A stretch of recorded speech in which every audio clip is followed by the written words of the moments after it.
Vous avez mis la pression, mais moi je vous félicite. Non pas de la pression.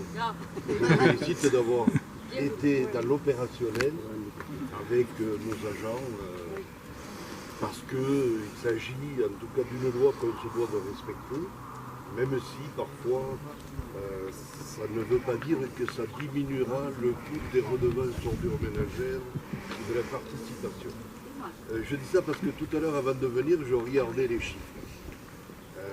Quand on a installé les CSE, donc nous sommes très agréables sur le plan au moins de l'environnement, certes, mais aussi du cadre de vie, ça semble être mieux que les poubelles qui se baladaient. On s'est dit, on va peut-être faire des économies puisqu'on va baisser le tonnage d'ordures ménagères et on aura plus de MR. Alors, tout à l'heure, je regardais, entre 2023 et 2024, et je me félicitais, c'est 3400 tonnes qui étaient d'ordures ménagères en 2023 et c'est 2700 tonnes en 2024. Ça veut dire moins 700 tonnes, sachant que les ordures ménagères coûtent 100 € quand elles arrivent en bas au-dessus des tonnes, ça fait moins 70 000. Je me suis dit super, on va pouvoir baisser. Mais non, parce que j'ai regardé que les EMR, c'est-à-dire les jaunes, malheureusement ne sont pas toujours bien triés. Il y en a de refus, il y en a 5, et quelques pourcents. Ça veut dire qu'on paye 2 fois.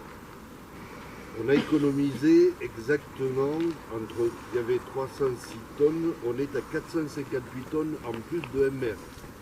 Mais les EMR coûtent 400 €, donc le nombre de tonnes, ça fait 62 320 en plus.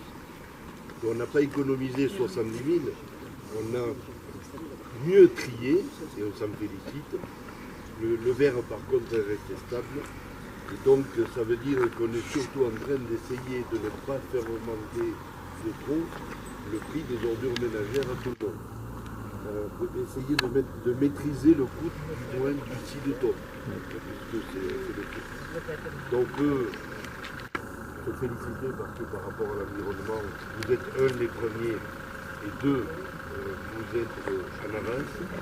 C'est vrai que sur ce type de traitement, il y a l'individuel, j'y crois beaucoup, il y a le collectif, et pour que le collectif fonctionne, il faut nécessairement qu'il y ait un référent de proximité.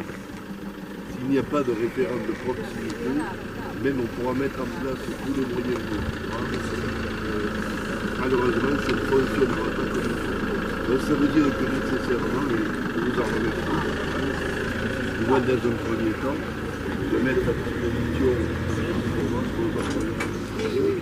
parce qu'il faut aussi les remercier et les féliciter, parce que sans eux, ça ne fonctionnerait pas avec simplement Lola qui passerait de temps en temps et tout ce qu'il y a à faire.